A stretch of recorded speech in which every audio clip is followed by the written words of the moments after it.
day 10 of Pokémonth. Yes, I'm still alive. Yes. Today, We're talking about evolution methods. yeah, every Pokemon with an evolutionary relative obviously has to have a specific method to evolve. Some, some are good. Some are atrocious for like literally no reason. Mm-hmm. And like seriously, why are some of these god awful? So,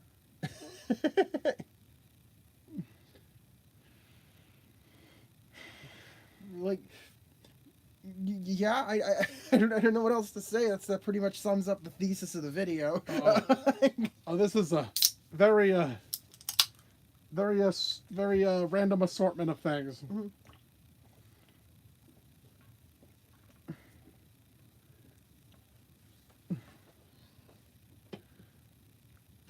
And so let's get started, shall we?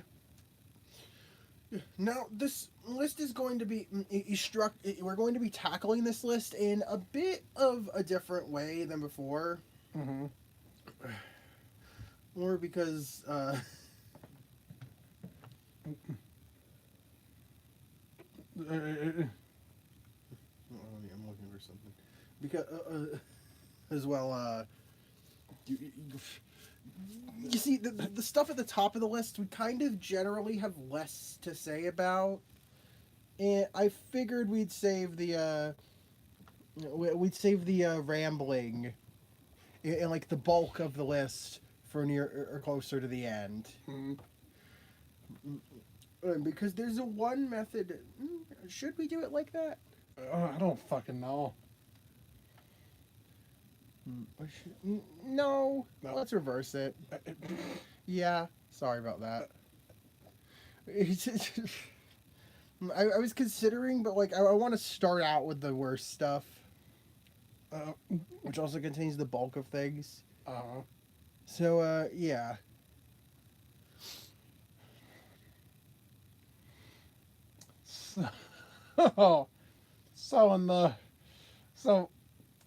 So we start things off With Hell Tier, aka Nightmare to Coordinate. which is the trade bugs, Yes. which is Carablast and Shelmet. Yeah, the trade bugs. No, we're not talking about Scizor and Cleavor, or we're talking about Carablast and Shelmet. These guys are a nightmare. They'll Because, evolve when you trade them with each other. yeah, you heard that right. You can't just hook up with anyone online and be like, hey, I'll trade you this Pokemon, trade it back. No. If you want to evolve both a Carablast and a Shelmet, you have to have someone who also has both a Carablast and a Shelmet. And you have to do pretty much 4 trades to get in all of them. Mm-hmm. Why?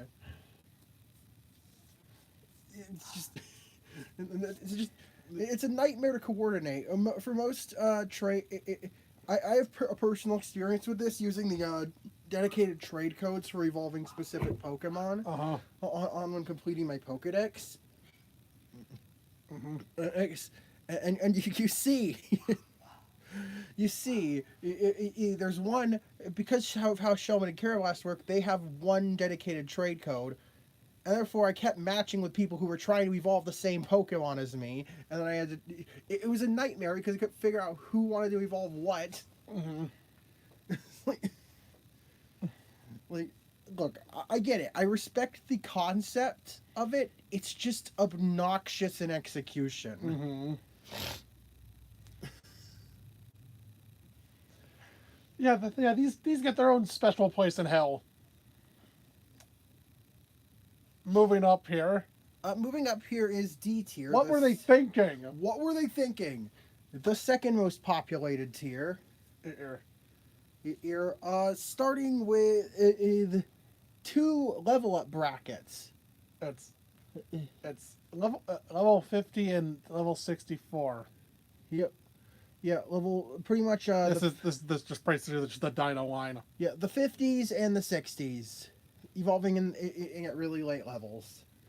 Well, yeah, I think that's specifically for the Dino line. Yeah, I think they had like every evolution level or something on there. Or something. I think. I guess they just used a few examples. Was anything like above 50? So like pretty much, the entries here say 54 and 64. 50 and 64. 50 and 60. That's a 0? Oh yeah, it is. 50 and 64. 50 and 64, which yeah, I wonder. I wonder what line that's referring to. I wonder what that's referring. Okay, yeah, most of them are multiples of 0, and then there's 7 and 64, the lowest and highest evolution levels. So yeah, in anything 50 plus. I think 50 plus is awful. Just terrible evolution method. Most pseudo legendaries fall into this category. And now, why is it terrible? You might ask. Because most level curves don't go that high. Most level curves in the game, especially in earlier games, don't even go that high. So if you get one of these Pokemon, you probably won't be able to evolve them until post game without excessive grinding, or you.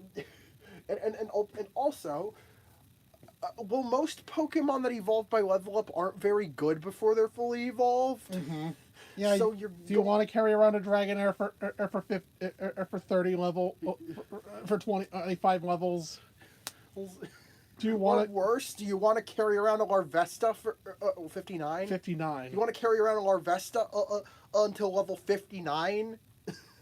I or Rufflin and Volibee for until 54. Yeah, I think it gets especially egregious with 2-stage lines. Mm-hmm. Or Dino not evolving first until level 50, and then again at level 64. Why did they do this?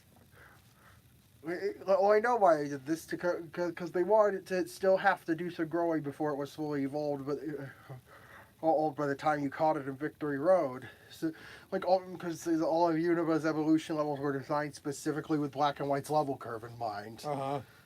And then the experience system. And how the experience worked in that game. So, how Gen 5's experience curve worked. But it also had the side effect of meaning you probably weren't going to have a Hydreigon until post game. Oops. Maybe they just wanted to make sure Ghetsis was the first time you saw Hydreigon in game. Maybe. That's the only explanation I can think of. 64.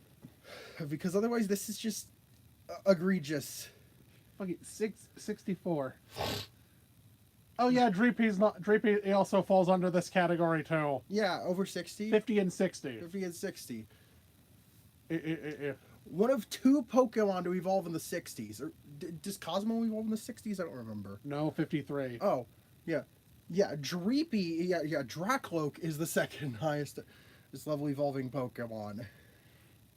God forbid they'd actually want to introduce something higher than 60, that evolves higher than 64. Someday. It's only a matter of time until they have a legendary evolution line that evolves at level 100.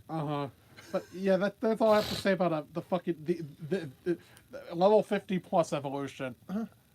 Mienfoo and Bish are Mienfoo and Poniard too. Or guilty. Yes. What's that one between like a Rock and Luna? Is that version? No, that's style. Oh yeah, and Legends Arceus. Okay, yeah. Next up is. Do I need to talk about Hitmontop again? Yes, you do. Do I for the sake of posterity here. Hitmontop's evolution method is based on Tyrogue evolves depending on its stats. If attack is higher, or its defense is higher, it's Hitmonchan. If they're equal, it's Hitmon on top. and thus Hitmontop it gets a D tier because this Pokemon is just a pain in the ass to us to deal with. Mm-hmm. Like with most Pokemon, you can just be like, okay, I have the item, I'll use that, I'll trade it, or I'll get them to a certain level, make sure at the right time of day, pump full of happiness berries. No, this time you have to manually track the stats of your Tyrogue to make sure you don't get the Or wrong just like evolution. check its IVs.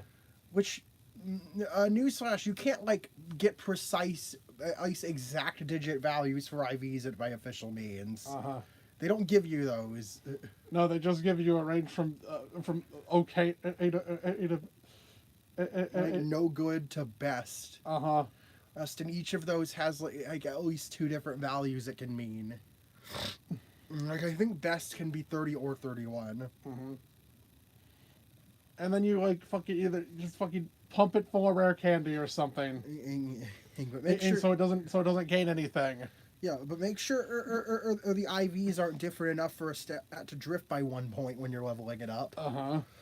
Then you got to give it some more vitamins. I don't bother with Tyrogue. I don't bother with Hitmon. I don't bother legitimately doing this. This thing is a pain. You're not worth my time. Tyrogue is not worth my time. Mm-hmm. I'm to mess with. Yeah, if it weren't for the trade bugs, this is a contender for worst evolution method. Uh-huh. But yeah, I've talked enough about Tyrogue, haven't I? Mm-hmm. And why I don't fucking like it. Let's get into another evolution method you've talked at length about why you don't like it. RNG, enough said. Wormhole. Making your evolution method based on RNG is fucking terrible. Oh, the player has 0 control over what their Wormhole will evolve into.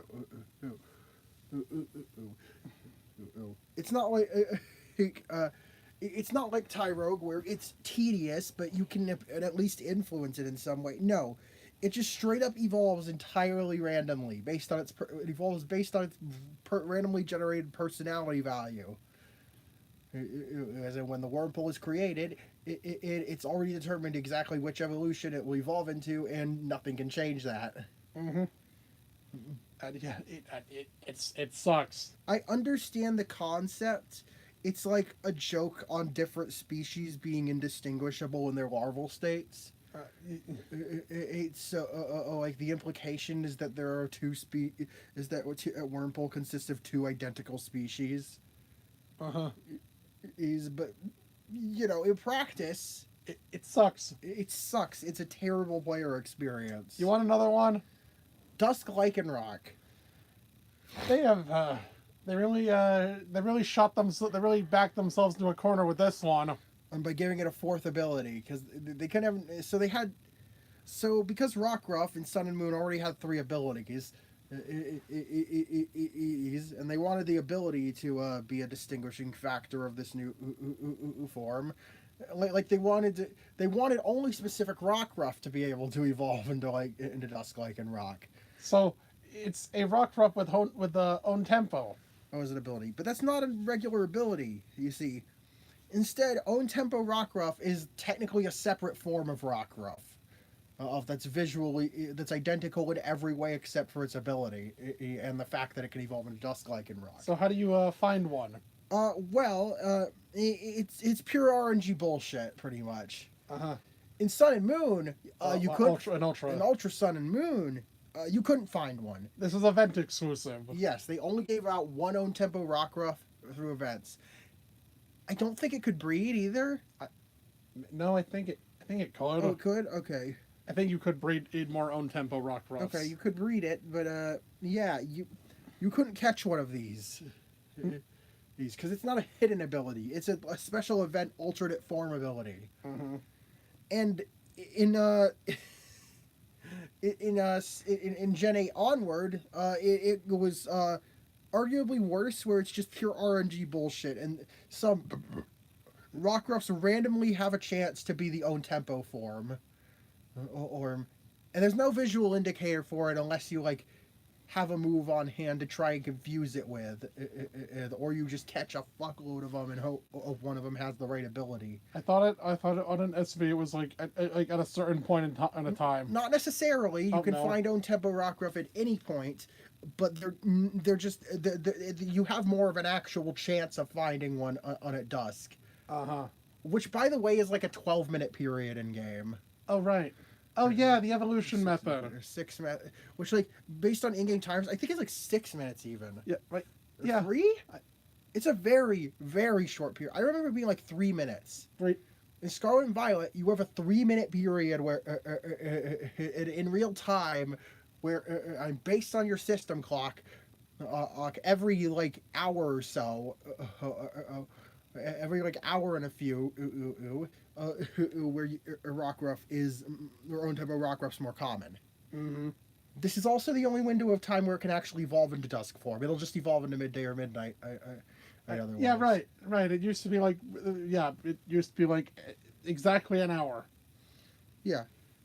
Or between I think 5 and 6. Yeah, and if you're in the wild zone in Sword and Shield, Wild area in Sword and Shield, it's even worse because it's based on, well, it's both better and worse. Better in the sense that you have more time to do it, but worse in the sense that it is quite literally directly tied to your real world clock, and only between 5 and 6. Was it? Yes. Only between 5 p.m. and 6 p.m. Something around that time. That's the only hour of the day where you can evolve of own tempo Rockruff into Dusk Lycanroc. It's just incredibly cumbersome. I mean, just needlessly convoluted. The time thing alone would have been enough to make this a more exclusive form of rock or Lycanroc. No, it has to be an entirely separate version. That's the entirely separate form for no fucking reason. And it's completely arbitrary.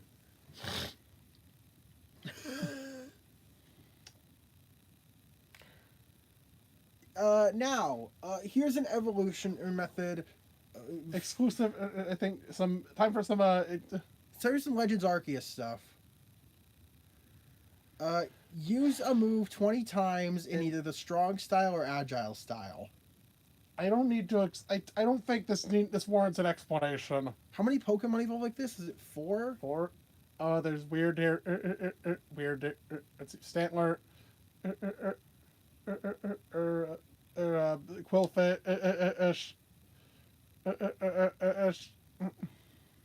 I sworn there were more than that. Quillfish.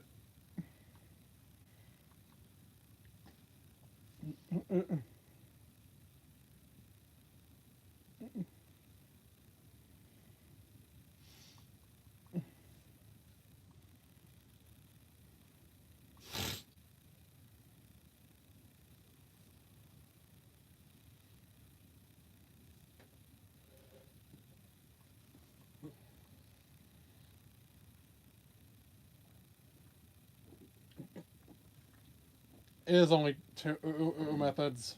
Okay. Only 2. Yeah. Stantler and Quillfish. and Hisui Quillfish. Yep, using... Stantler can only evolve into Weird Tier after using Agile Style or Psy Shield Ash 20 times. And Quillfish can only evolve into Overquill after using Barb Barrage in the strongest style 20 times. Did I mention these are like 10 PP moves and using... I think they're both like 10 PP moves, right? Yeah, I think... Yeah. Yeah, they're both 10 PP moves. Let me double check that. Okay. Barb Barrage.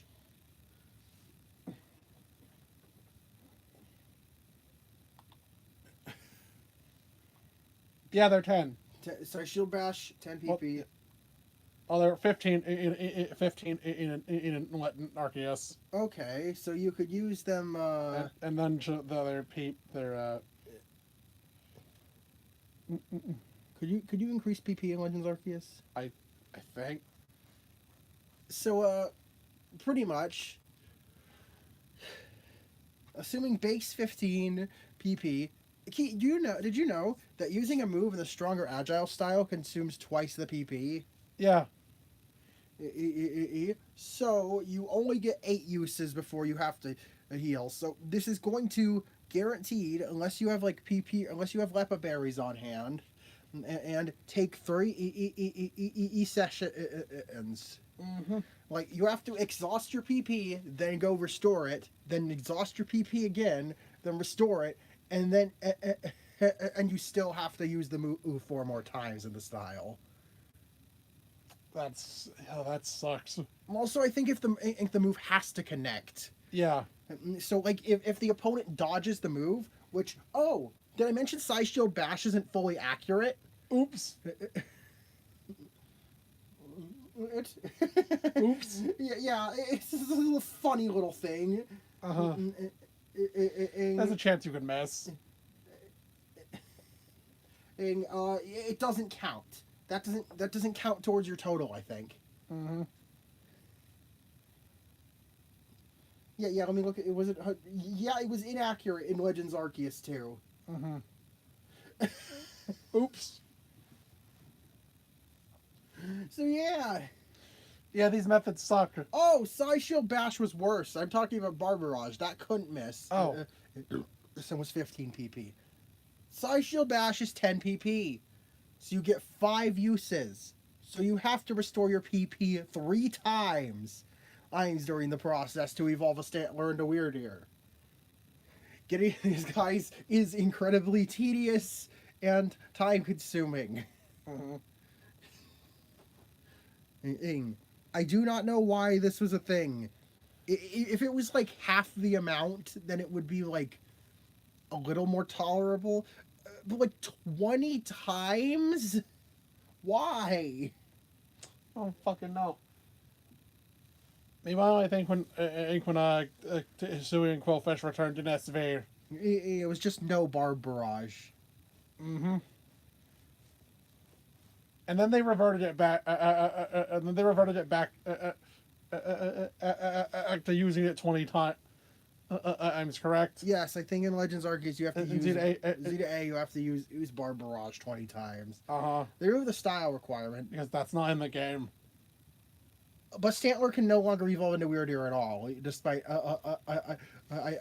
Quillfish, which uses the same method, still being able to evolve. Because they removed Side Shield Bash from its learn set. Yeah. No, even if you know Side Shield Bash, if you didn't use it 20 times in the Agile style before transferring it over, you can't evolve. Fucking hell.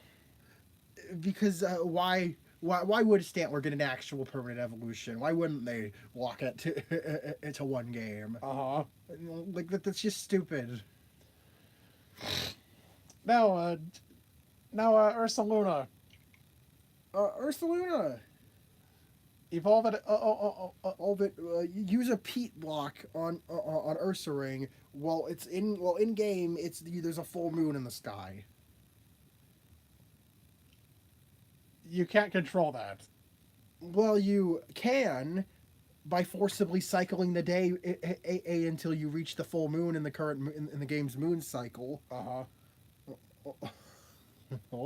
Also, the Pete block is a very rare item. You can only get by searching by using Ursaluna's searching. Yes. So you have to use the rideable Ursaluna to get a Pete block to evolve your own Ursaluna. Mm-hmm. And the moon requirement is just annoying. Uh-huh. Like, I get why they did it thematically, but like, come on, rare evolution item on top of needlessly wasting your time. I'm doing something incredibly trivial. Come on, man. We're not supposed to be. Come on, man. We're not supposed to be turning. We're not supposed to be turning playground rumors into actual method. And actual game mechanics. God, I know. You want to know more? What, like Palafin? Like Palafin. It evolves at level. What level is it? 32? 30 something? 38, I think. 38. Evolves at level 38. If you're playing in. If you're in the Union Room with another player. In the Union Circle. If you're using the Union Circle with another player. Mm-hmm. That's right. This Pokemon's evolution is behind a paywall. Oh, you cannot evolve your Finizen into Palafin without a Nintendo Switch Online subscription. Yeah, level 38. Yep. Yeah. Or you get a friend in real life to join. Or you with do you. it fucking locally. Yeah. Or locally, which. Who the fuck physically brings their Switch to someone else's home this day and age? Who does that? Who's like, hey, can I bring my Switch over so you can evolve all of your Finizen? Yeah, no, this is. Nobody's doing that. Yeah. You have to level it up to level 38 or higher while in the Union Circle with another player. Mm-hmm. Or to evolve it into Palafin. Which is... That's so stupid. Like what were they going for? Like, someone... Like you need to watch, like, an onlook... Like you need, like, someone to protect or someone onlook... It's supposed to... Is it supposed to be, like, a hero thing? Yeah. Like, what the fuck's going on in here? This is a very convoluted method. Now no time for oh boy. What is that? I can't zoom in. 999 coins. Ah, This one's just tedious. what is that sprite? That's the sack. Oh, That's the that's the sack. that's the Item bag icon. the bag for that's the bag I've used for material. Material. That's the material icon. Right, Gimme Ghoul coins didn't have their own sprite. In Scarlet and Violet. So the evolve by Gimme Ghoul. Yes. Collect 999 coins. Yes. You earn these by just finding in random Gimme Ghouls, knocking out Knocking out Gimme Ghouls. Ghouls in the wild. Ghouls are catching them. Mm-hmm. And in most encounter. Oh my god. Okay. Okay. Grandma, Oh, come on. every fucking time. I don't give a shit. Okay. Okay. Yeah. Come on.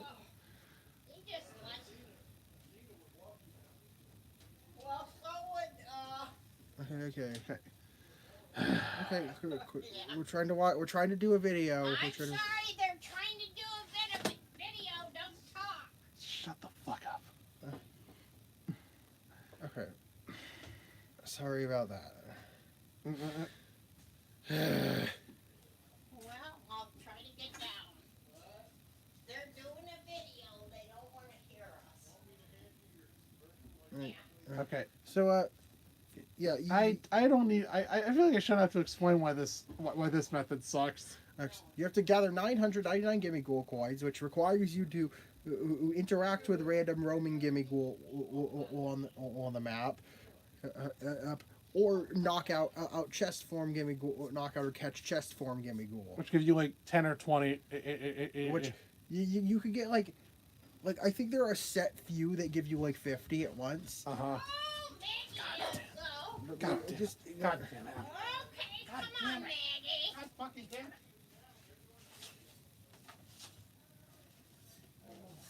All right. Maggie, come on. You're up there, hon. Sorry about that. Fucking damn it. Just stick her up there. Yeah, of course. Get her to shut the door. Well, we were trying. And okay, where was I? I don't remember what I was saying. Coins. Yes. Ow. What was? Collecting coins. Yes. Coins. How many you get? Yeah, and like there were like some Gimme Ghoul that give you like 50 coins, but most of them don't. And I don't know if the 50s respawn. Mm-hmm. But either way, it's going to take a long time to evolve a Gimme Ghoul. And This fucker came back in Mega Dimension. And like, if you want to evolve like multiple Gimmighoul for whatever reason, and then you've got to repeat this process over from the start over again. Uh-huh. And no, it doesn't get any easier. Mm-hmm. Well, I guess technically you have more of the map accessible, but that still means like flying around to a bunch of spots, killing a bunch of chest Gimmighoul to gather coins, and then repeating the process. Yeah, it's not fun. It's extremely annoying. Mm-hmm. Is this is this King Gambit? Yes. Yeah. Oh my. Yep. The SV streak continues. Those are the obnoxious evolution methods. Yeah. It's Bisharp Urban King Gambit. KO3 Bisharp KO3 Bisharp holding in a leader's crest. Yes. That is KO3 Bisharp that are holding a leader's crest. Yeah, not Bisharp holding one. Not your Bisharp holding one. I don't think I never remember how this one works. Yeah, no, it doesn't. You don't have to be holding one. You don't have to be holding a leader's crest. You have to defeat 3 wild Bisharp that are holding a leader's crest. And that would be which means which pretty much means wild Bisharp who are surrounded by hordes of Poniard on the overworld. Yes.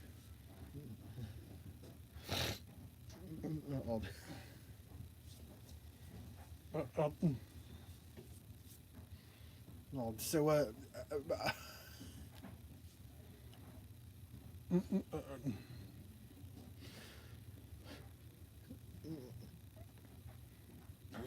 which, well, for one, you probably have to teach your Bisharp a fighting type move for this to be viable. Mm-hmm. Yeah, you try to teach it Brick Break. Yeah, teach it Brick Break. And even then, in our experience, Leader's Crest Bisharp is a kind of an uncommon spawn. Mm-hmm. So you just have to keep looking for it. And sometimes if there are multiple Bisharp in the same area, but only one of them has Poniard around it, they can easily get mixed up and you can't tell which one was the Leader's Crest Bisharp. Mm-hmm. It's just a mess of an evolution method. Mm-hmm. Now, 54. 53. Depending on version. This is Cosmoem. It is still like this. It's even in Gen 9. Why is it still like this? It's still like this. Why do Solgaleo and Lunala still have to be version exclusives? Even then. Even in their debut. You could have like made it so like you could evolve the other and the other evolve it in like the other dimension. Yeah, like the parallel world. Oh, but no, you're not allowed to do that. You can only evolve your Cosmo into Solgaleo and Sun, and only evolve it into Lunala and Moon. In their debut generations, I sort of understand why they did this, but as soon as they came back for the Crown Tundra and Sword Shield, it was like, what the hell is the purpose of keeping it like this? Why does this need to stay? Like, nobody's buying another version of a Pokemon game just to get Lunala or just to get the other or Sun and Moon box legendary. Literally, I guarantee you 0 people are having that be the decision that makes them buy a second copy of a Pokemon game. Oh yeah, and you can just catch the. You just catch their. Yeah. Just catch them fully evolved. Like, what's the That point? makes this extra pointless. Like, what's the point of keeping it like this? I mean, you're not even gonna like you can't even like catch wild Cosmog. Yeah, like. Like, it just makes things weird because, like, oh, yeah, oh, apparently, Solgaleo and all are gender-based evolutions of Cosmoem in the lore. Your Cosmoem, you can't see its gender, so does it, like, switch genders when you trade it to another game? Because trading it lets it evolve into the other one. Fucking. Like, what's going on here? Are they like clownfish?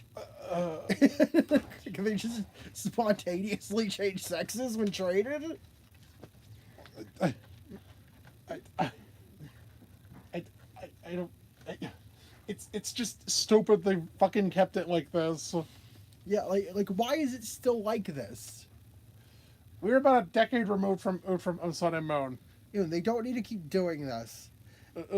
Like, it could so easily just be a time of day thing.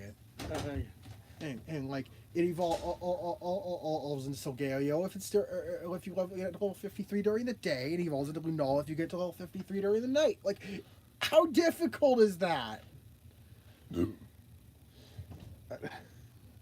Like, genuinely, I don't understand why it's coded the way it is. It's implemented like that. You wanna know another? Another stupid one? Yeah, I can't see that.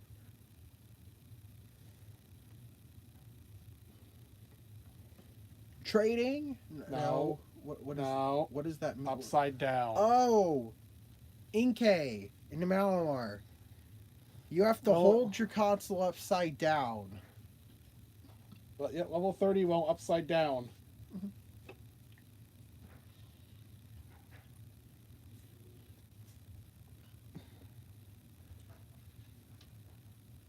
I shouldn't. This doesn't need an explanation. I don't need to explain this. Yes. It was already annoying in Gen 6 and 7 where you had to, and where they were on the 3DS, you just you have to turn the console upside down to evolve it. And then we get to the Switch era where it has to be where you have to have it in handheld mode with Joy-Cons connected. Otherwise, you cannot evolve your Inkay. So, if you don't have working Joy-Cons, well, fuck you, I guess. You're not getting a Malamar. Or, I experienced this. I had to pull out my old drifting Joy-Cons and wrestle with them to evolve my Inkay when I was playing through Zeta A. Why is this method still like this? Can we not just give it another method? Like introduce a new evolution item, or just let Inkay, or I think Inkay already learns Topsy Turvy. Yes, just move Topsy Turvy to its evolution level and make it a move evolution. And God, that would make things so much easier. Or whatever the fuck it's got going on now. I mean, in a vacuum, it's a funny evolution method. It's creative, but it's a pain in the ass to actually engage with.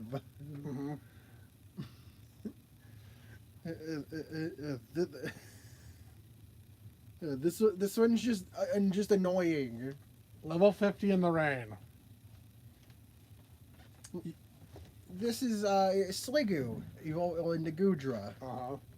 Yeah, both forms. Now, why? Why is... Okay, well, not every... Some games have places where it's always raining. Others do not. and no, you can't just use Rain Dance. It has to be during a natural rainstorm or your Sliggoo won't evolve. So, yeah, it's just... I don't think... Can you explain this?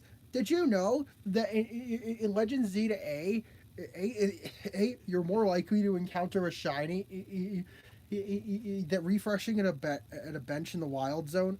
Oh, and you're more or likely to find a shiny than you are to see your rainstorm start? Like just let that sink in. It's easier to find a shiny than it is to encounter the conditions necessary to evolve Sliggoo.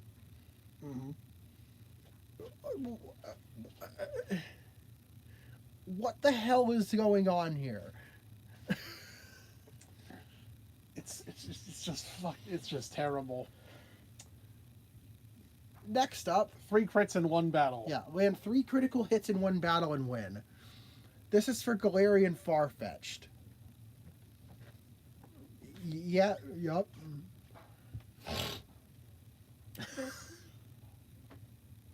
You know, critical hits, those infamously luck-based things.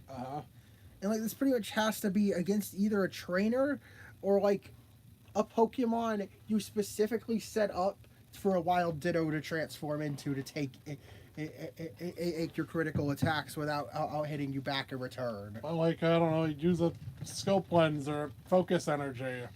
Like what I had to do was set up a Ferrothorn that only knew Ingrain and have a wild Ditto transform into it and spam Leaf Blade with my Farfetch'd until it landed 3 crits. Yeah, you can use methods to make this easier. But the fact that you have to get like super specific setups to make it work is just stupid. Most of the time, most trainers don't have more than 3 Pokemon. Mm-hmm. And if your Farfetch'd is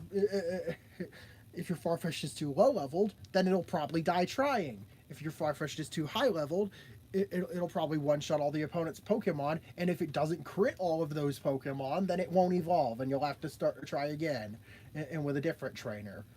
Again, we shouldn't be having RNG-dependent evolutions. And I stand by RNG is a terrible evolution method. If you could straight up guarantee a critical hit, then like if this thing got like freeze draw, like frost breath or something, or something similar to it, then sure. But like, this is just stupid. Oh boy, we're on a roll with Switch itch evolutions, huh? Level 49. No, what? 40, 49 I'm plus damage. What level? There's no level. Yes, there is. It's the same level as Cofagrigus. Yamask. Yeah, I thought there wasn't. I thought it wasn't tied to a level. No.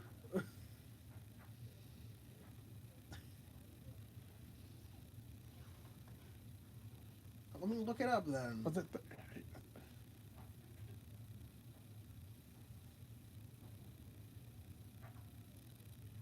Oh, is it not level? No. What? It's not level based. Oh, there's no level requirement. Yeah, it's not. You have to have taken at least 4. Your This is Galarian Yamask's evolution method. There's a. So what you have to do is have it take at least 49 damage without fainting, and walk under a very specific archway in the Dusty Bowl or in the wild area. Or in the case of Zeta A. It's under a specific bridge in Lumiose. Come on, man. Like this is like the epitome of playground rumor bullshit. In the game, in the generation that removed area-based evolutions, they add an area-based evolution. What's going on here? And it's an annoying one too, because there's a secondary condition you have to meet, and it's a very specific spot that that isn't as like an interactable area like the ice and moss rocks were even. Ass. So yeah, This is just ass. it's just a pain to set up. All right. Now this is a I can't even read that. What is this? electric. And that's just collectively Is this the other area-based evolution? yes, field-based evolutions. Okay, what am I looking at? Electric rock. What are those orange and blue ones? What? Orange and blue. What? Yeah, the 33 orange, 30.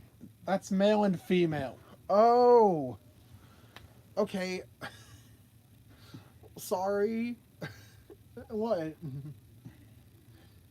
So, yeah. Oh, that encompasses all. Okay, the others aren't listed separately. Yeah, this is just encompassing. Okay, this is electric field, but this is all area-based evolutions as a whole. Yeah, magnetic field, the moss rock, the ice rock. So this is collectively referring to Leafeon, Glaceon, Crabominable, Magnezo, Probopass, and Vikavolt. All 6 of these Pokemon. Mm-hmm. Their evolution methods suck. Yeah, prior to Gen 8. Because it effectively means evolving this Pokemon, regardless of when you get access to it, is hard-walled behind reaching a certain area in the game. In some cases, it's not the worst. Okay. Like, most of the time, the Mossrock is fairly early. Yeah. Well, except in Gen 5 and 6. I think in Gen 7, it's in a college jungle. Lush jungle. It's in Lush Jungle. Yeah, it's like fucking Route 20 in X and Okay, so Y. like half the time it's late, so never mind. And Like, yeah, the Moss Rock could be placed in early locations, but the Ice Rock, well, the Ice Rock. Well, here's the thing: you don't usually see snowy areas as early in Pokemon games. A lot of those are late game. And so if you want to use a Glaceon on your team, you don't get access to that Pokemon until super late, regardless, despite Eevee usually being pretty early on. Uh-huh. And then there's the case of the fucking Crabrawler are in charge of Bug. Yes. No, Electric Fields, Electric Fields. in most games, are about midway through the game. Uh-huh.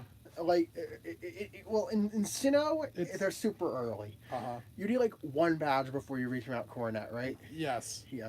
You won't even have Magnus Magneton or Pro on your nose pass by the time you are able to actually evolve them. In Gen 5, in Black 2, White 2... It's Chargestone Cave. Chargestone Cave, which... Yeah, that's a fair point in the game to get Magnezone. Look, it's not like Magneton's unusable. Yeah, and then it's... Where is it in Kalos? I think Route 13. Route 13, which is that? Badlands? Yes. Yeah, which is, again, before 5th badge. It's at a reasonable point in the game. And then we get to Gen 7. Vast Pony Canyon, a.k.a. a dungeon you get access to in the climax of the story. And you want to know what's even crazier? Magneton and on a Nose Pass are not the only Pokemon that evolved through this method, because they made the Adalola's regional bug reach its fully evolved state by being in an electric field. Which means you're stuck with its cocoon stage until the climax of the story. Now Ultra tried to remedy this. Because now Blush Mountain in Ula Ula is a second electric field area. And and you can now access the base of Ace of Lanakila. About Lanakila as soon as you reach it, which is still after you've cleared like 5 trials. Yeah. Oh yeah, I didn't even mention that in the original Sun and Moon, you couldn't get Glaceon or Crabrawler until you were on your way to the get Glaceon or Crabominable until you were on your way to the Pokemon League. You know, that's ignoring the fact that Crabominable isn't even worth the effort. Like, not at all. Like, fucking not at all. Yeah, not only is it a terrible Pokemon, but you can't get it till literally right before the final few battles in the game. Mm-hmm. Yeah, now you can get it on the 3rd island and get about halfway through the 3rd island. So, that's still not good. No, you have to clear 6 trials. 6, yeah. Well, there's only the Ghost and Fairy ones left. Yeah. Again, this is right before the climax of the story, effectively. Uh-huh.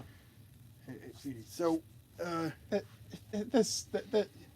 yeah, I think it was with, I think that was enough of a wake-up call. I think Alola was kind of a wake-up call. All of the devs, they're like, man, these methods suck. So, yeah, starting in Gen 8, they're all stone evolutions now. Yes. And guess what? If these areas do exist in specific games, you can still use the field-based evolutions. That's how Legends Arceus does it. Uh-huh. Yeah, that's how Arceus... Yep. That is how Arceus did it. You can evolve your Eevee with you can either use a Leaf Stone to get Leafeon, or evolve your Eevee next to the Moss Rock. Uh-huh. Same with Glaceon, the Ice Stone, the Ice. And now Nose Pass can now evolve with a Thunderstone. I think you can also evolve it on Mount Cornet. Yes. In the Cornet Highlands. But the point is this method sucks. Yeah. And also, oh wait, and there's a case of HTSS where they straight up aren't in the game. Yeah, they aren't in the game. Aims, They did not include them. So even in the post game, you cannot get Magnezone. You cannot get Magnezone, Probopass, Gleafeon, or Glaceon in Heart Gold and Soul Silver. it's funny because they have places they could be. Like, why doesn't Viridian Forest have a Moss Rock? Why doesn't Seafoam Islands and their Ice Path have an Ice Rock? Or Ilex Forest and Viridian Forest have a Moss Rock. Why don't Ice Path or your Seafoam Islands have Ice Rocks? sucks? Why isn't the Power Plant an electric field? Why isn't Route 10? Why isn't the grass outside the power plant an electric field? It's like they deliberately avoided that for some reason. Like no, your Eevee. It's like how in Fire Red and Leaf Green you couldn't get Espeon and Umbreon because they just didn't include a time of day a system. Mm-hmm. It's stupid. Mm-hmm. Moving on from that, gender-based, the gender-exclusive evos. Yes. Of Combi and Salandit. What's the level 20 male one? That's Combi. That's Combi. Evolve. Combi's Oh. a female evolution too. What? Oh no. Oh, currently Oh. it's currently No, it's probably a Pokemon with multiple forms. level 20 is Ralts's evolution method. Yeah. Motham. Motham, it's Motham. It's Motham. And we, Yeah, it's Motham. 33. So yeah, the These levels are just are irrelevant gender-based evos. here. The levels are irrelevant here. It says level 34 female, 33 which is female. which is Salandit, and level 20 male, which is Motham. Yeah, Point is Motham is the only Pokemon that has just reached certain level if male. Which is funny to me. Yeah. Then there's like so these are gender-based evos. Yes. Uh-ohs.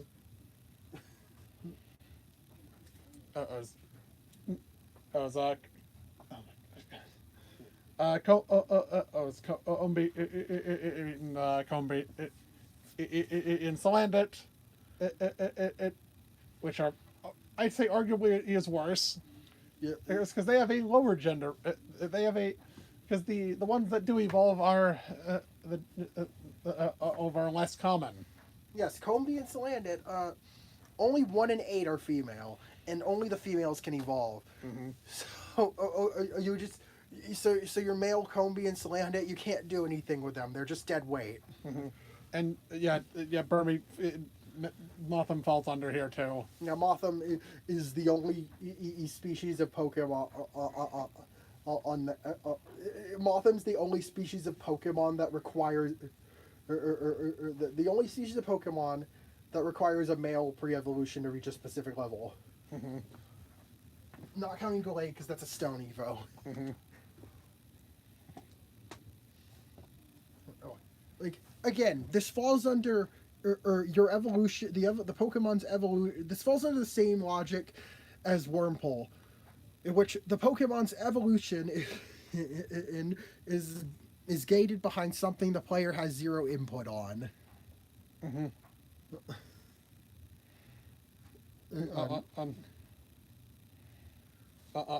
Which I just think is frustrating game design. So you want to know what else is frustrating game design? Not being able to evolve in the main series at all. So Meltan. Mm-hmm. So Meltan is exclusively caught in Pokemon Go. I think by interacting with, I think either through whether events are going on, or through connecting in with Let's Go.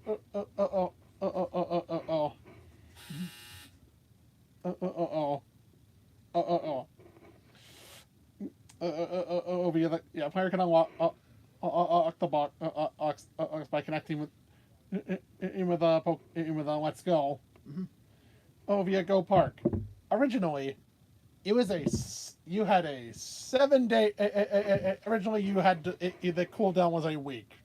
Isn't it 1 day now? It's 3 days. 3 days. And also, you only had you also originally had only a 30 minutes. Is it an hour now? Yeah, from So- 30 to 60. Yeah.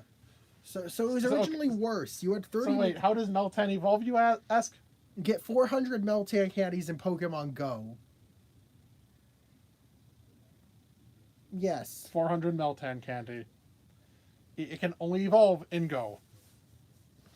So and you can't transfer Pokemon into Go from other games. So so in other words, any Meltan you see on console is just permanently stuck as a Meltan. You can't evolve it ever. You know something? The fucking diabolical Yeah. and also really worthless. Let's Go's home reward. Is a shiny Meltan that you can't send to Pokemon Go to evolve. This is worthless. Yes. And also the fact that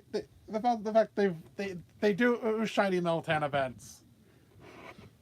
I think that's like a regular thing that happens. Yes. Mhm. So it's more than worthless. It's less than worthless. Yeah, it's less than worthless.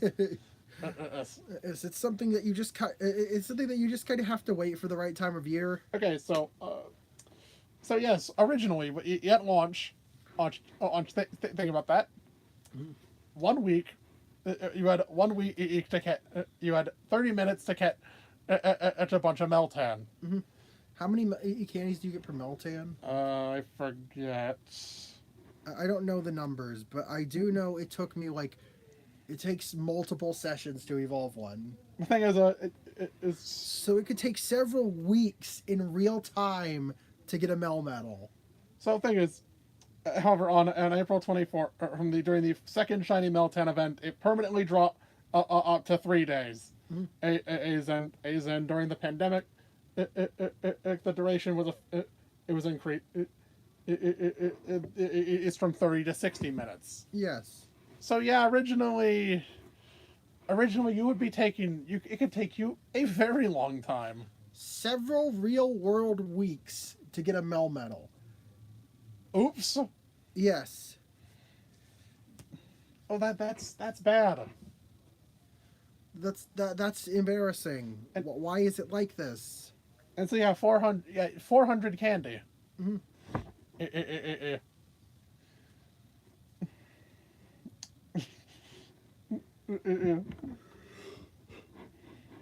Yeah, from the mystery box. What the hell is going on here?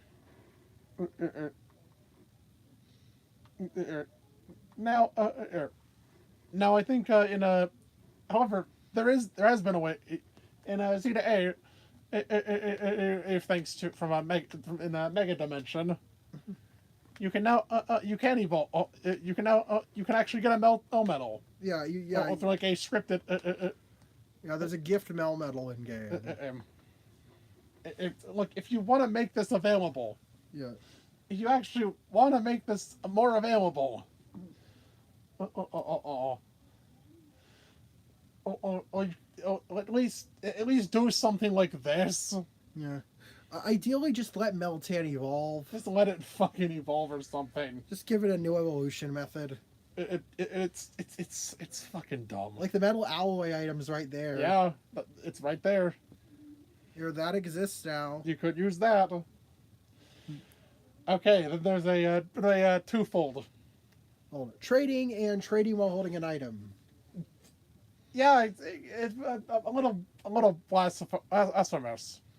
Trade Evos are annoying. Trade Evos suck. Mhm. Trade Evos fucking suck. Like yeah, you need to fucking find someone, find another player, or just to, like get your Alakazam and or Gengar, or top that off with an item, off with holding an item, Which somehow makes it worse. and then there's Porygon.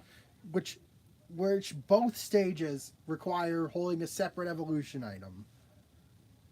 So either or your trade partner has to be generous enough to supply the either dubious disc for you, or you have to. You can't sort items during a trade. Or you have to either your trade partner has to be generous enough to provide the dubious disc for you, or you have to have them trade your Porygon 2 back, then disconnect the trade and give it a dubious disc. And then reconnect, trade back. Oops. So it's 4 steps, like with the Karablasted Shelmet thing. Look, at least they've in newer games they've tried to be a bit more lenient with that. Like most trade evos can be found in the wild somewhere. Or like in hyperspace. Like in hyperspace, Lumiose, So like max rate, like raids. Like in hyperspace, Lumiose, every trade evo except Milotic for some reason can be found in the wild. I don't know why Milotic's the exception. But yeah, trade evos just suck. Like, come on. And also, you shouldn't have to like set aside a time. I'm to ask another person to help you complete your Pokedex. Even worse, if you want to evolve your own Pokemon on and keep them, because in that case you can't just use the trade codes. You have to actively set up with someone who's willing to trade them back to you afterwards. Arceus had the right idea. Yeah. You have just making them work like stones. Yeah. Evolution stones. Like you just use a metal coat on an Onix or Scyther and you get a Steelix or Scizor. I also think it just introduced the thing about the trade evo items. It introduces so much useless junk. Like there's so many items that exist solely to be used to trade. No, and I'm pretty sure the Deep Sea Tooth and Scale do something to Clamperl. Oh wow, they give Clamperl a stat buff. Awesome. Dragon Scale used to be the dragon boosting item, but now it doesn't do that anymore. That was given to the Dragon Fang. Yeah, so there are plenty of items that exist only to be used as trade evolution. Like the Protector, the Reaper Claw. Oh yeah, Gen 4 had a bunch. Well, so before outside of Gen 4, we have the Dragon Scale, the Deep Sea Tooth, the Deep Sea Scale, the Sachet, the Whip Dream. The Electrizer. And going into Gen 4, we have the Electrizer, the Magmarizer, the Reaper Claw, the Protector. The Upgrade and Dubious Disc. The Upgrade and Dubious Disc. Upgrades from Gen 2. You see what I mean? I mean, there are like nearly a dozen items that exist only to evolve one Pokemon through trade. And it just clutters up the index. Like, at least use these items for more Pokemon. And if you're gonna... Like, the Reaper Cloth is broad enough that it doesn't need to be exclusively used for Dusclops. Let's have more ghosts evolve with that. Why can't Bayonet evolve with a Reaper Cloth? But it's a cloth. It's made of cloth. I know why, because they gave it a Mega Evolution. But, like, why didn't it get one back, a Reaper Cloth Evolution back in Gen 4? Or fuck me. Yeah, like, if you're going to have this many items, use them Use them for more Pokemon. But it's... It's just incredibly stupid. Now, we're almost out of D tier. Jesus Christ, that's it. We are more than an hour into the video already. Yeah. No, because you just are ranting about these terrible methods. Use Rage Fist 20 times. This is only marginally above the strong and agile style This ones. feels like a holdover from Arceus. Yeah. This feels like an Arceus holdover. Kingambit feels like it was meant to be Annihilate. Yeah, I know what I said. Yeah. Kingambit feels like it was meant to be added in Legends Arceus because of how like classically Japanese it is. Meanwhile, Annihilate feels like its evolution method was meant to be implemented in Legends Arceus.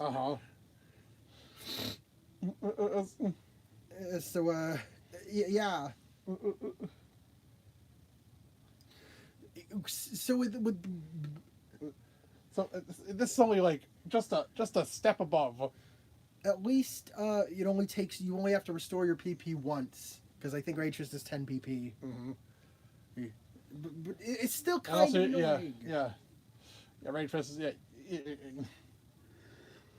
Now in Zeta A, where there's no PP, you can just use the training dummy. Yeah, what I found out, and I think for or specifically Primeape and Ape and Overquill. Ape and Quillfish. I don't know if this is true. I didn't confirm it myself, but I heard that at the amount of times you have to use the move is halved when used against the training dummy in the Fist of Justice dojo. Which, all right, sure. Fat child. Yeah. We're almost all right. Last entry in the bottom tier. Walk 1,000 steps uninterrupted, and with your Pokemon following you. Oh, this doesn't sound bad on paper, but I wanna emphasize that uninterrupted part. So if they don't get recalled. Yeah, if your Pokemon doesn't like despawn. If your Pokemon has to go into their Pokeball for any reason while this is going on, then yeah. Then you gotta repeat the process again. If you switch Pokemon, yeah, because your step counter is only remembered as long as the Pokemon is currently out on the field. The game forgets the second it gets recalled or has to be relocated. Oops. In other words, you could have your Rellor following you around, and you're at like 900 something steps. And then you see an item in the distance, and you run to pick up the item. But oops, your Rellor couldn't keep up with you, so it so it went into its Pokeball briefly to teleport to you. Ew. Sorry, those 900 steps don't count anymore. Start over. Oops. So the most optimal way to evolve these Pokemon. By the way, it's incredibly easy for them to get it caught behind you. There are 3 Pokemon that evolved through this method. Yeah. Bramblin, yeah. in Rellor or in Palmo. Mm-hmm. If your Pokemon is too far away from you, and I think most of them are pretty slow. Then they'll teleport to you, which resets the counter. If your Pokemon gets caught on an obstacle and can't reach you, they'll teleport and it'll reset the counter. If you get caught into a battle, and your Pokemon isn't in a good position to start the fight, it'll teleport and it'll reset the counter. If you go through a loading zone, reset the counter. If you switch Pokemon, reset the counter. If you enter a menu, like a shop. Well, I don't know, but I wouldn't risk it. So you just have to pretty much set aside like 10 to 20 minutes of your time slowly strolling around a town or city with a Pokemon following you, just to evolve them. It's like this entire thing would be fixed if these specific species remembered their step counters. Mm-hmm. So I just go around Artisan crouching to make sure my Pokemon doesn't get caught too far behind me, and then it's really irritating. All right, we're finally out of the bottom tier. Jesus Christ, that's half the you have 69 minutes and we're finally out of the bottom tier. Oh, that's not very nice. That is. Yeah, so C tier serves its purpose. Zoom in. Starting up with the next set of level-based evolutions, which are 7, 10, and 40. Yep, the 7, which are level 7, the 10s, and the 40s. Uh-huh. He's like they're usually a bit like there's nothing particularly incredible about these level ranges. Like I think level 7, yeah, it's there so that early bugs can evolve early. Uh-huh. Yeah. Yeah. Also, for the record, 64 equals 60 or higher for us. Yeah. And 7 equals anything under 10. Uh-huh. And so that includes Scatterbug, who's a weirdo for some reason. 9 and 12. I don't know why they did that. Not much to say here.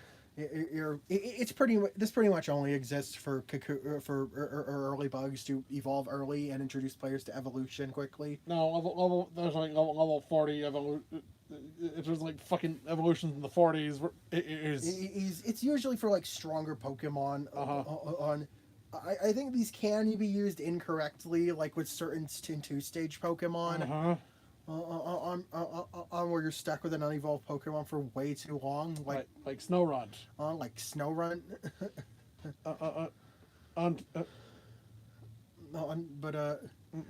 But for most 3 stages, it's fairly fine, unless they like assign on their first evolution to be in the 30s for some reason. Which looking at you, looking at Jagmo. Why'd they do Jagmo that? and Trapinch. Like, why don't you evolve into your middle stage earlier? Or the Aaron line. Yeah, Jagmo, Trapinch, Aaron. Move this steam right. Yeah. These yeah, but for the most part, level 40 evolutions are pretty reasonable. And in the 10s, it's like similar, like either they're the first evolution of a 3-stage line, and it's going to later evolve in like the 30s. So mostly starters, or is there an early game 2-stage lines, evolution level, or you're talking about the final stage of the age of the early bugs in some cases. Yeah. Moving on. Hitmonlee and Hitmonchan have higher attack than defense and have higher defense than attack. It's at least easier to manage than It's at least easier to manage. Like, it's fine. It's inoffensive. Same with Midday and Midnight Lycanroc. They're now just day and night evolutions. Which is perfectly reasonable. It used to be version exclusive. Yeah, back in Gen 7. Gen 7, they used to be version exclusive. So they reverted that one, but they didn't revert Cosmo. So they fixed that one, but not Cosmo. But yeah, pretty much, like, getting a different form depending on what time of day you evolve them is fine. Toxel is interesting because it is something out of the player's control, but also the form you get is mostly. There's very little it actually does. It changes, like, there's like there's like a very small handful of unique moves that each form gets. One gets like magnetic flux and the other gets its shift gear. Yeah, I think in Glowkey gets its magnetic flux. It gets shift gear. Which, like, you're not using it as a physical attacker for one, so like. Oh, it gets a speed boost. I guess it's boosted speed, I guess, which is good, but like not far. It's far from necessary. Yeah. Like, and it also changes their secondary ability. Or primary. I don't remember which order, but it changes. Amp gets its plus, Slowkey gets minus, but you're better off just running Punk Rock anyways. So that doesn't really affect much. Basculegion. So yeah, it is out of the player's control for the most part, unless you're like breeding them with an Everstone. But like, it's ultimately harmless because the forms affect very little. Now, Basculegion. Yep. Take 294 or plus damage and recoil. And recoil without fainting, and then level up. Now, arguably, this could be on the same level as the others, but like, I find that if you're a high enough level, you can just kill a bunch of wild Pokemon, heal, you'll then kill some more, and it's fairly quick. Look, it's not like you're wasting PP. And you have to go back to a Pokemon Center because PP restoring items are incredibly scarce. Restoring your HP to take more recoil is fine, and Basculin and gets multiple recoil moves and like Wave Crash and Double Edge. Head Smash. Wave Crash, Double Edge, Head Smash. You have no shortage of options. And friendship during day and night. Yeah, friendship during the day, friendship during the night. Well, it's combining two minor inconveniences into a slightly larger inconvenience. It's like, usually I find, funnily enough, I find myself more annoyed with the time of day aspect of them more often than not, because like, nowadays friendship evos are kind of trivial. Because you can just pump them full of berries. EV reducing berries are somewhat common. Like nowadays it's more like, and also like there are places you can just raise it. Yeah, nowadays it's more like I'll pump my Badu full of berries and then I realize it's nighttime in game and I can't evolve it into Roselia. I think they made these berries pretty accessible. So like, I don't think it's kind of annoying, but I don't think it's nearly as egregious as the stuff we put in D tier. And then there's Sylveon's on Strange Method, which has two criteria to meet. Which is a high friendship and knowing a fairy move. Yeah. Before affection and was rolled into. It used to be at least 2 hearts and affection, and plus a fairy move. Yeah, which, again, it's reach high affection / friendship, while also reaching a second criteria. Yeah, This one's easier. This one's easier to pull off than an Espeon and Umbreon's day and night methods. But with the downside of being easy to accidentally achieve when you were going for one of the other two friendship EVs. Oops, you had oops, you left Charm on. Oops, you forgot to take Charm off of EV's moveset before or leveling it up, so you're getting a Sylveon instead of an Espeon. On a Umbreon. On which, like, I mean, assuming you're careful with your EVs, it's fine, but it is a bit of a clunky implementation. And I understand why it's like that, though. Yeah. Then there's Poltergeist, Sinistea and Poltergeist. Sinistea and Poltergeist specifically. Getting a certain item. Yeah. And scroll up. Are regular item-based evolutions higher on the list? No. No. Okay, evolving with a unique item. I think that's what this is. Yeah, evolving with a unique item. Like trading, it has the downside of cluttering up the item list with stuff that's only used for one Pokemon. Like there's the chipped pot, the cracked pot, the counterfeit. I don't remember what the teacups were called. There's the artisanal cup. There's the forgery cup or whatever. The masterpiece. Masterpiece, whatever. And the also, yeah, Poltergeist and its convergent counterpart already take up 4 items. Then there's Charcadet with its 2 different armors, auspicious and malicious. Then there's Applin with its 3 different apples, all sweet, tart, and syrupy. Then there's Flake, Sneasel, and Gligar. At least those have secondary effects that are shared, that are identical to other items dedicated to solely those effects. Oh yeah, for flinching in crit rates. Not solely, but like the King's Rock already does. The King's Rock and Scope ones already do that. Yeah. Okay, at least they have functions. Yeah, they do have functions. That's the thing. And the oval stone. Yeah, but yeah, on the topic of, we're still talking about the item-based evolutions. Like, they're fine. They're fine. They work. I prefer this to any of the gimmicky bullshit in D tier. Uh-huh.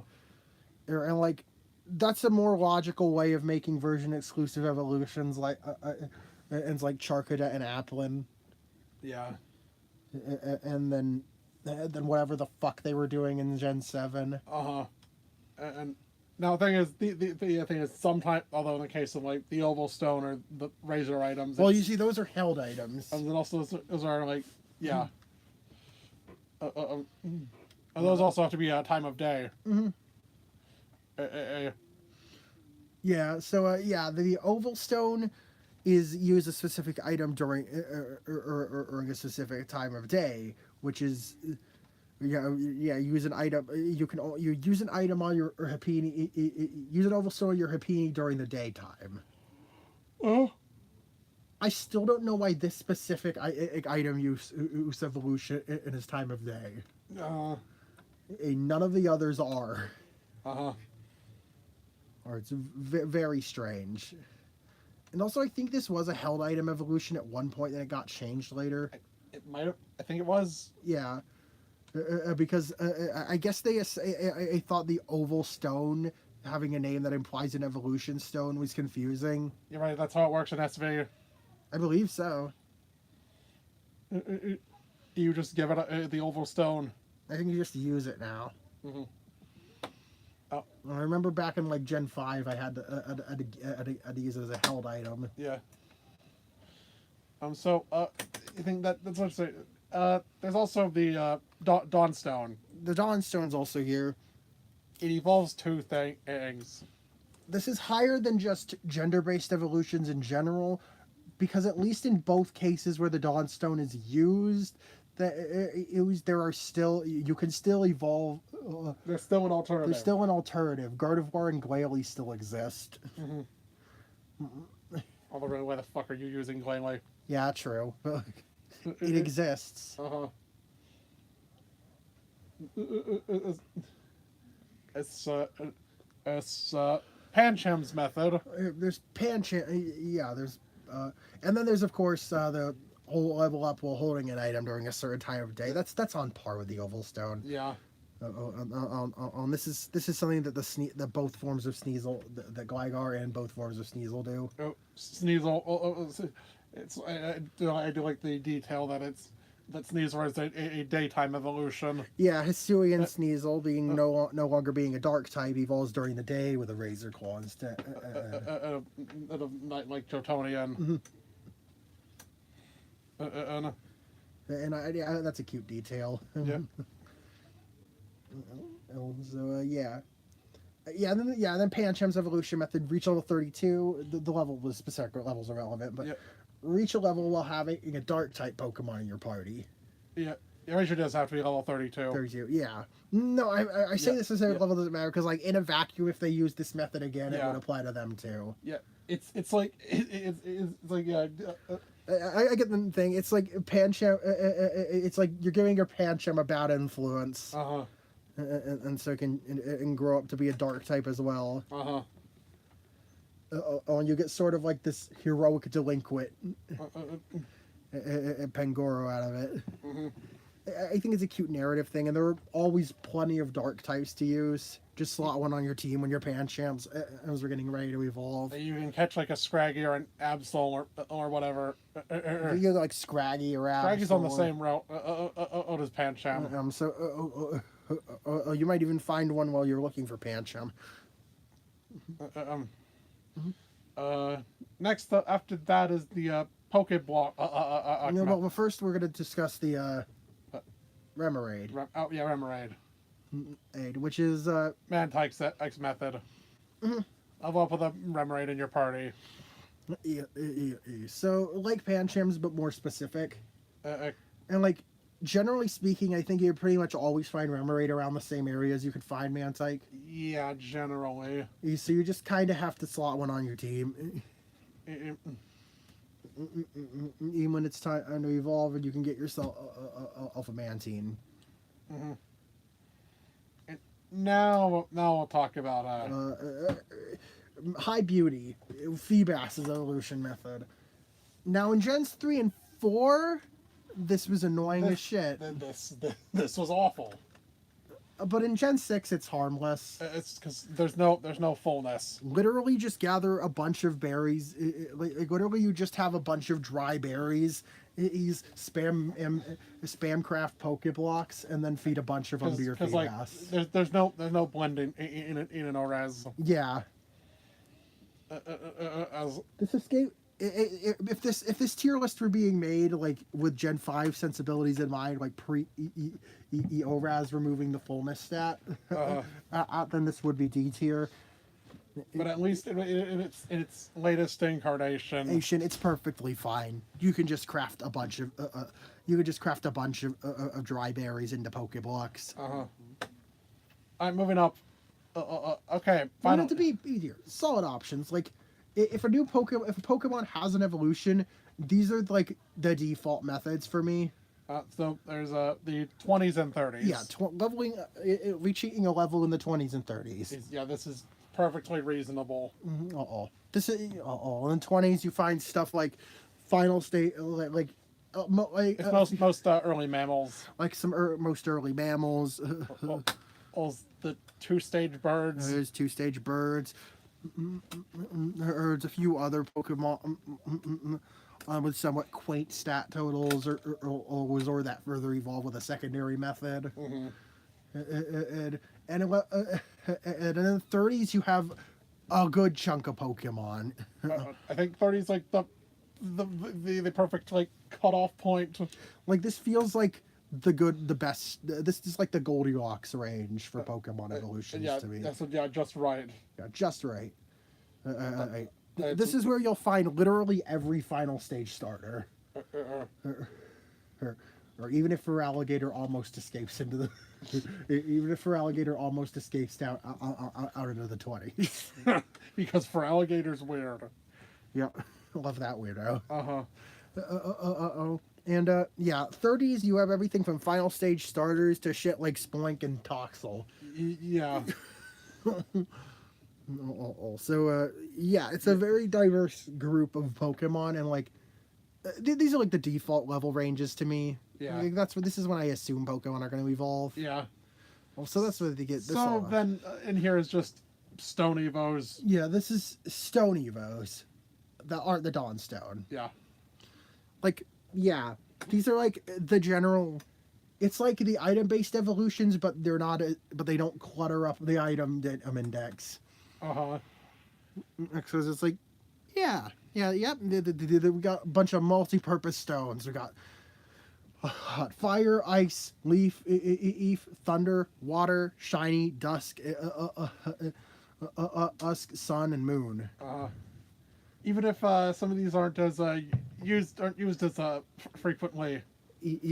Like seriously, we don't see The Shiny and Dusk Stone have like not seen anything since Gen 6. Yes, so Shiny and Dusk haven't seen anything since Gen 6, and except we haven't seen a Moonstone Evo Since Gen 5. Since Gen 5. Meanwhile, the Thunderstone went from having a pitiful 3 in Gen 5 to now it's now like 7. Yeah, now it has 7 because Gen 8 added 3 more added it for the 3 electromagnetic field evolutions, and Gen 9 introduced Tadbolt. Tadbolt's a Shovel Knight enemy. Introduced Tadbulb. Yeah. Which evolves with a Thunderstone. Yeah, before that it was just us Pikachu, Eevee, and Electric. The Ice Stone originally only evolved regional forms. Yeah, it wasn't until Gen 9 where we got our first non-regional Pokemon to evolve with an Ice Stone with Citadel. Yeah, it evolved regional and Ice Rock, former Ice Rock and former Ice Rock evolutions. Yeah. Citadel was our first brand new Pokemon was our first brand new Pokemon designed with the Ice Stone evolution in mind. And even if it can also evolve Eevee, all of Eevee and Crabrawler, and the regional for and the Alolan / Galarian forms of Sandshrew, Vulpix, and Darumaka. Mm-hmm. Yeah, very nice idol. Very good methods. Yeah. Like, Also, the fact they've in newer games they've taken away the risk of evolving that temporarily. because Because now they're all just like level 1 moves. I think it's a bit of a clunky way to handle it. I would have just kept them at the same levels as their pre-evolve forms, or just increased them a bit. Because it can lead to some wacky shit. Like immediately evolving your Arcanine, like getting an Arcanine right from your Growlithe, like pre-badge 2. You're rocking fucking Flare Blitz. It's in You're Play like Rough. Flare Blitz. It's Crunch Play Rough. It's not. It's not super balanced, but like that's not on the method. That's more like how they're addressing a weird problem there was with item-based evolutions as a whole in previous gens. Yeah. And yeah, after that is just simple friendship evos. Which again, those are. I think like over time this has gone easier. Or in earlier generations, these were annoying, but like nowadays, like they're pretty reasonable. Like again, and Stone or Friendship are pretty much the methods where I'm like, yeah, these are like the go-to evolution methods for Pokemon.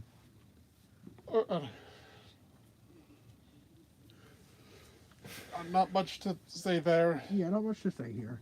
And then there's just level up while knowing a move. Yeah, while knowing a specific move. This one has become. This one I think has gotten a bit of a rise in more recent generations. It was a thing that was first introduced in Gen 4. Like specifically for cross-gen evos. But they've been using it more, but they've been using it a little more or often nowadays. Like with Steenie knowing Stomp. Yeah. Or Dunsparce knowing Hyperdrill. Yeah, with Pokemon like Steenie, Clobbopus, Dunsparce, Girafarig. Poipole. Yeah, Poipole. Oh. So like, yeah, this is like I say this feels like it's sort of a newer gen and default evolution method. And if that makes any sense, you don't have to put in any extra effort. Like it makes sense. You could argue that these are just are borderline just level evolutions, and but like, I mean, it's not like that makes them rank lower. And also, it means it means the specific level can change from game to game. Yeah.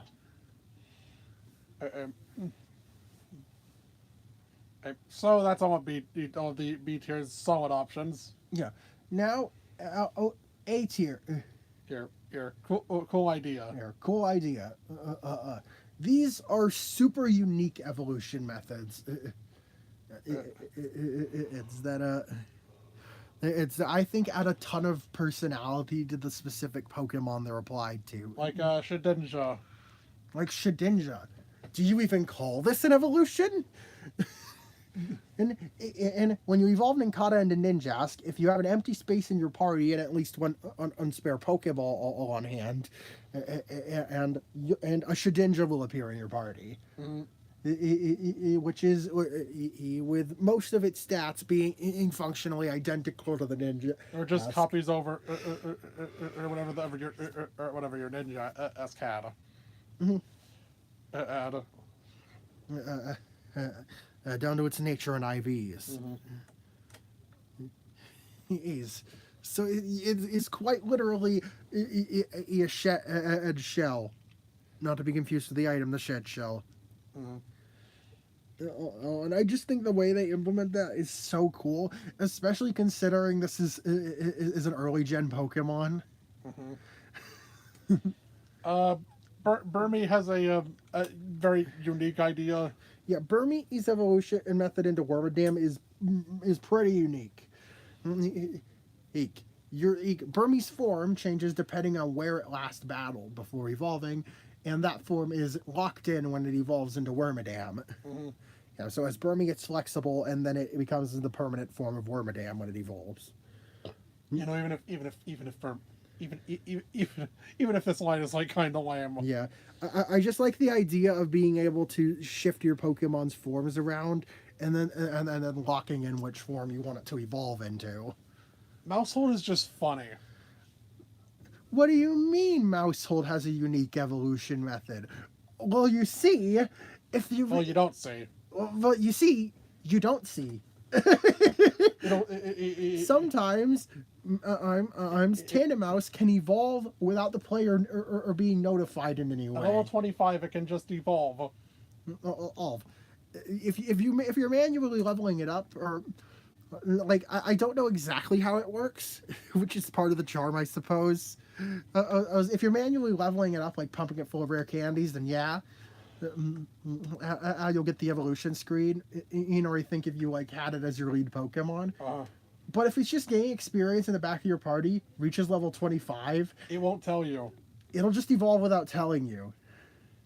You'll just be checking your party and you'll be like, wait, when the fuck did my Tandemaus evolve? Yeah, because there's a mice reproduce a lot. It was very fast. So the implication is that your Tandemaus reached its evolution level and they reproduced it, that they had babies behind your back.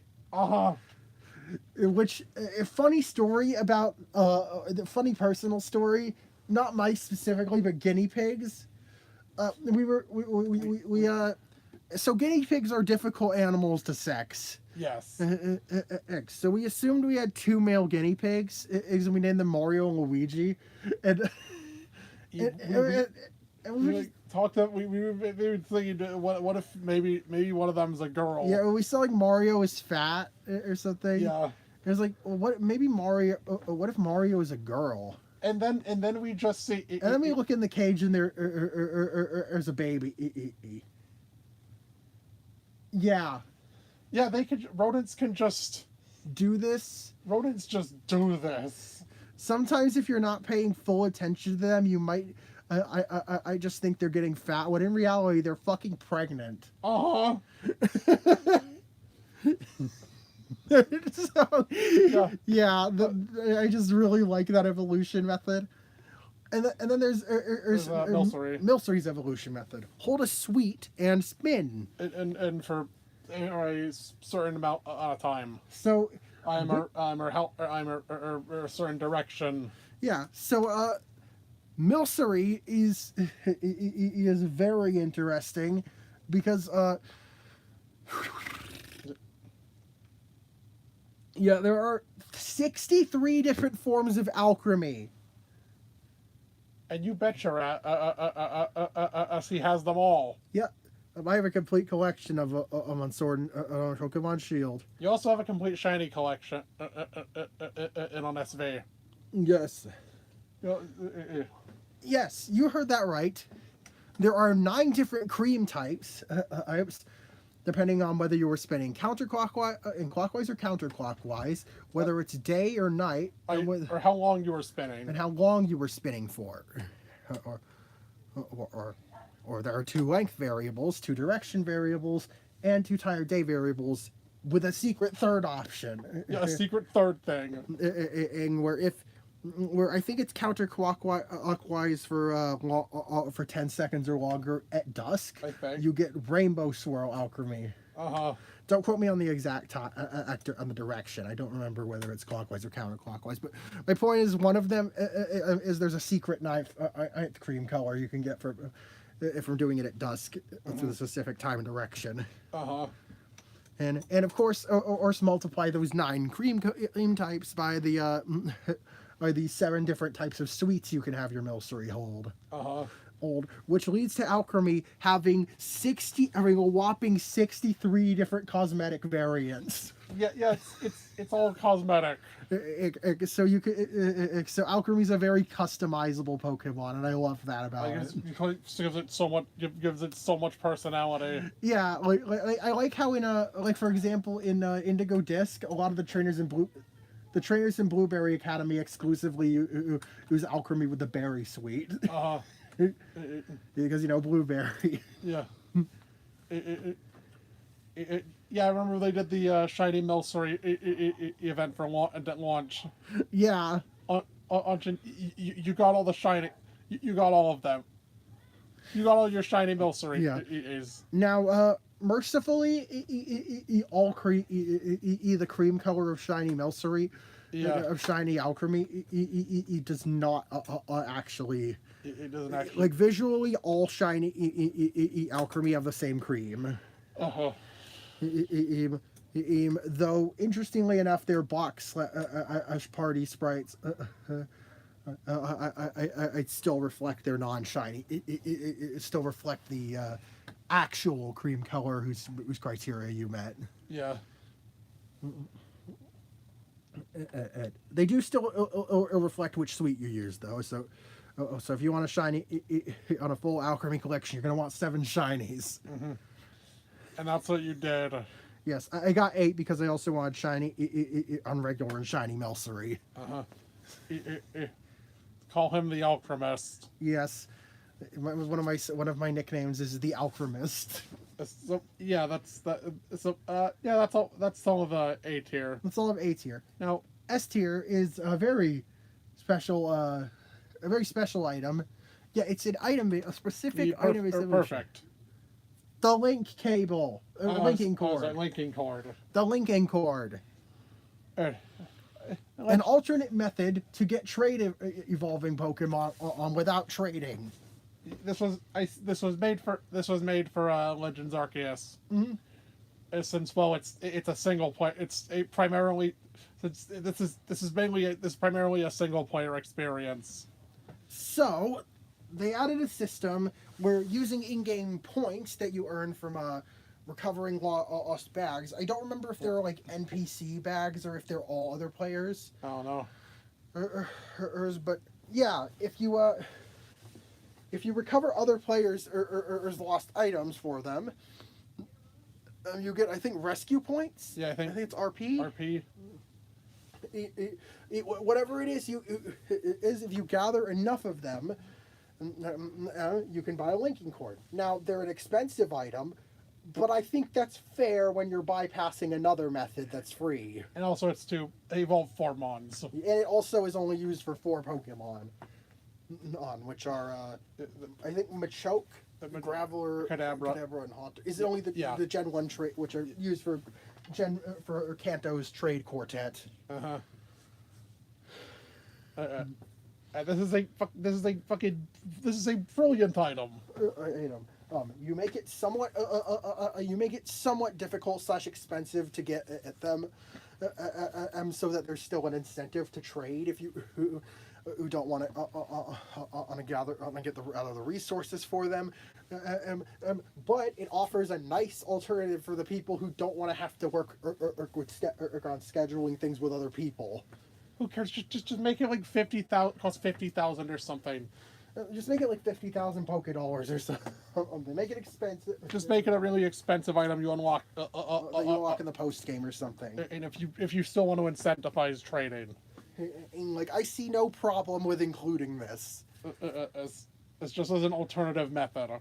And obviously abolish item trades. Just abolish item. And just use the item.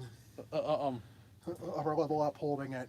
Yeah. This is just a perfect method because it solves one of the most annoying evolution methods. Mm-hmm. And it only existed in one game. That's right. After Legends Arceus, they stopped, as they didn't include it in Gen 9 at all. Xena A went back on having trade evos. Yes. Including item-based evos. Now, granted, yeah, entered in hyperspace with hyperspace in Wild Zone 20. You can catch nearly all trade evolution Pokemon in the wild, except Milotic. I don't know why Milotic is the sole exception to this. Milotic. But yes, all of them can be encountered in the wild somewhere. But still, I just think the linking cord should become a series standard. Or you had a good idea here. Until you just ditch it. Then you just throw it away. Like surely the premise of version exclusives in general already incentivizes trading. That has no place in a Legends game. like just That has no place in trading has no place in the Legends series. You know, locking things behind trades just should not be a thing in the Legends series. I feel. Like I feel like more. Sure. Zeta A is a little more multiplayer centric with its online mode. But I feel like in general, the more at least like the core series more than the core series games, I feel like the Legends series should it should be pretty much entirely a single player viable. You should be able to pretty much entirely do everything in single player, or aside from like internet based events and whatever.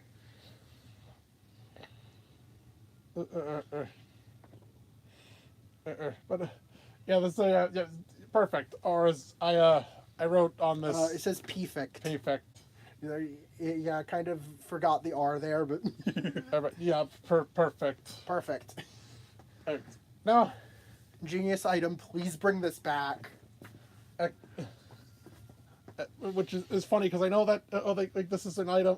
This is like an item concept. This is like an item concept fans had for a while, and for years. Here's a rare item that allows you to bypass trade evolutions. And some even call it the link cable. Although I guess as Game Freak wanted to be quirky and give it a different Linking name. cord. So it's Well, the see, they linking used cord. the name link cable before. Yeah. Or as. Oh right. As remember, What was that for the Delta episode? That's funny. They've already used the term link cable to describe something in canon, so they have to think of a different name to describe what is literally a Game Boy link cable. Yes. Yeah, the thing. Yeah. Okay, that's funny. I didn't realize that was the reason. It was probably the reason they did that. Yeah. I don't want to make things confusing. Oozing as to which link cable you're talking about in the context of the Pokemon world. But yeah, this somehow went on longer than I thought it would. Because, well, yeah, evolution methods are an interesting topic, I feel. You know, I can't wait to see what sort of crap Gen 10's gonna pull with its evolution methods. Yeah, that's gonna be fun. Hopefully more stuff in the realm of Burmy and Milcery as opposed to Finn as in an Inkay.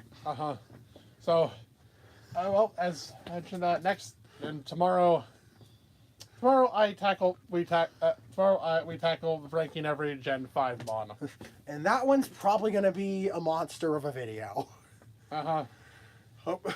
Because you thought we had thoughts on Gens 1 through 4. You see, Gen 5 is like our generation. That's our generation. That's the one we grew up with. So we're inevitably going to have a lot to say about Unova's roster of Pokemon.